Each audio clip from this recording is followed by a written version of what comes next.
Hello and welcome to WMT Reviews. I am Wise Man Tanofsky. Now, back in April, I had a look at the Marvel Cinematic Universe, revisiting Marvel's rise to cinematic glory one blockbuster at a time, and reliving the excitement all over again.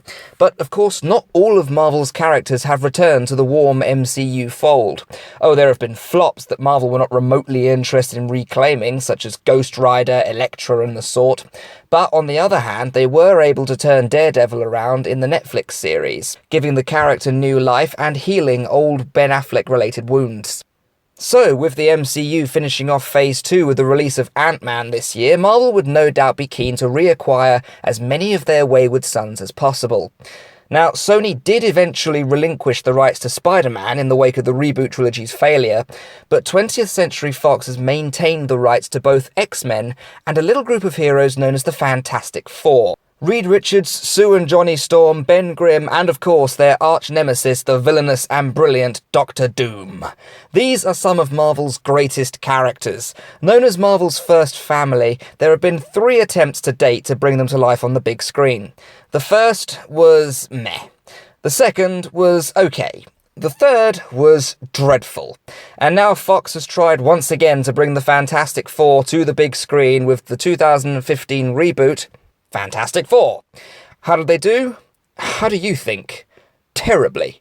This film is awful. There's no other way to describe it. An hour and 40-minute long trailer for a film that never starts.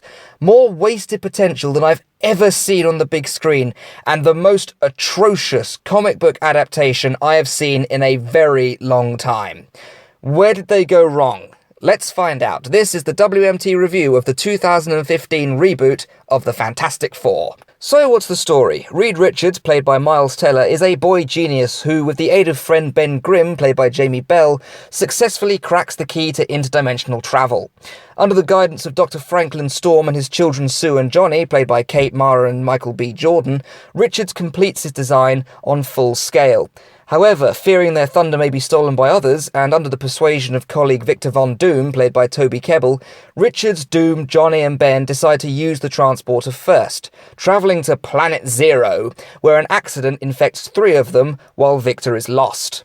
Upon return, Sue is infected also, giving the 4 of them their trademark powers: Sue's invisibility, Johnny's flame manipulation, Reed's elasticated form, and Ben's hulking stone form. While the government moves in on the group for their own purposes, a plan is put into action to rebuild the pod, return to Planet Zero and find a cure. However, they also find Doom, driven mad with power, who tries to use the transporter to convert the real world into energy for his own adopted world. The 4 very quickly stop him and save the day. Okay, so what's wrong with this film? It's mind-numbingly tedious to get through. Its pacing is so scrambled, its characters so monotonous and unengaging that it's almost impossible to become fully invested in anything being put in front of you. Unlike the other films, it does realise that audiences will not be interested in having a bunch of scientists spew impossible science at them, but this is instead replaced with boring dialogue, pointless obscenities, and an ultimately forgettable cinema experience.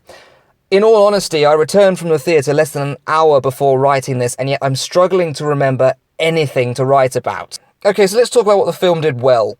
Visually, this was a vast improvement over the corny and juvenile effects of its 2005 counterpart. Of course, the great advances in CGI over the last 10 years have served the movie very well in this. Unfortunately, everything is drowned in a dull green and grey gloom, which makes green screens childishly easy to spot. The landscape of the unimaginatively named Planet Zero was exactly that. Unimaginative. This is an entirely different dimension. The possibilities were literally endless, and all we got was Geonosis with a green filter. Positive stuff. There really isn't a lot to choose from. But one thing I really did like was the subplot surrounding the government involvement with the team. This was touched on very briefly in Iron Man 2, but it really seemed to be going somewhere more in this. The government believes that because they funded the building of the machine which created the Fantastic Four, they own them by investment, wanting to weaponize them in the field, and to a large part they succeed, using Grimm for a number of missions. Now this was an interesting story arc. which was dropped out of nowhere by the film's jumbled pace and direction. And that really sums the film up. There are good ideas in there, and I genuinely believe there was a good film trying to get out, but something went wrong, and this is what we got instead. I'll talk more about this after we go through performances. Okay, so the cast. The main four are too young. Simple as that. Not just in appearance, but vocally. I was waiting for half the film for Miles Teller's voice to break, for crying out loud. His performance was lazy and felt really uninvested, like he just wanted to get the scene over with and move on. Not to mention the continuity errors with his facial stubble due to late editing. The same can be said for Mara Sue Storm, a really unengaging performance and managing to create even less interest in her character than Jessica freaking Alba. There were improvements, however, to the character of Johnny Storm.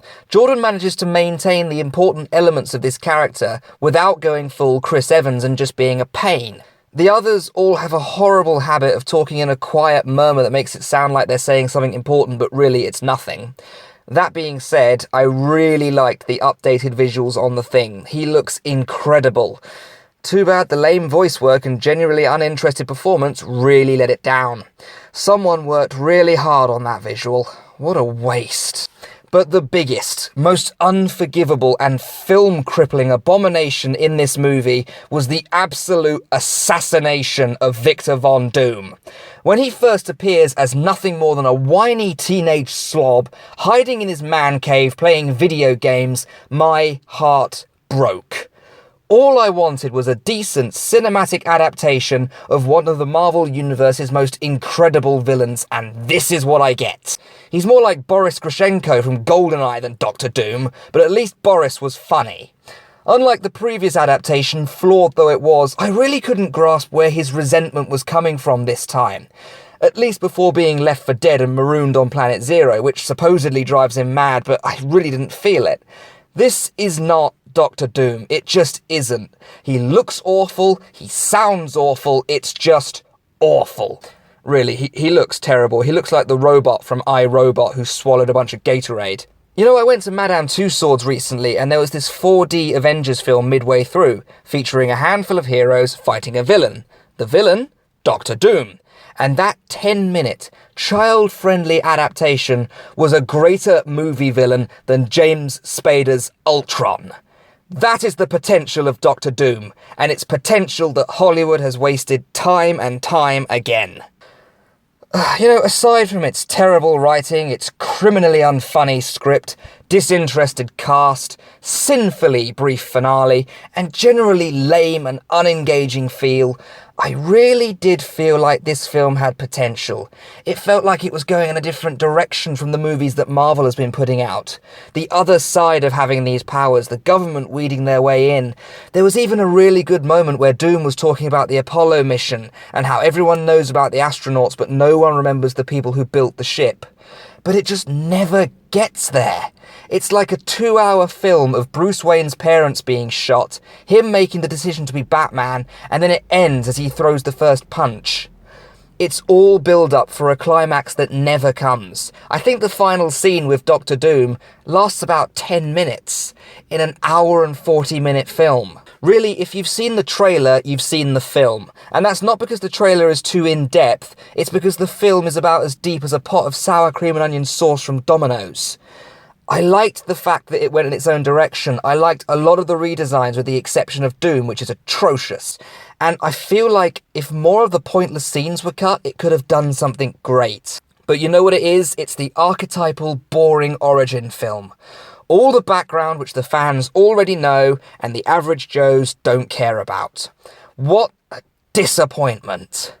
So, for its few good qualities let down by the rest, I can't score it any higher than a 3 on the Orsometer. And just because I'm bitter, I'm going to knock off an extra half a point for what was done to Victor Von Doom, leaving it at a disappointing 2.5. Really, this film just doesn't need to be seen by anyone. So that's a less than fantastic 2.5 on the Orsometer for Fantastic Four. I've been Wiseman Tanofsky, this has been WMT Reviews, thank you very much for listening.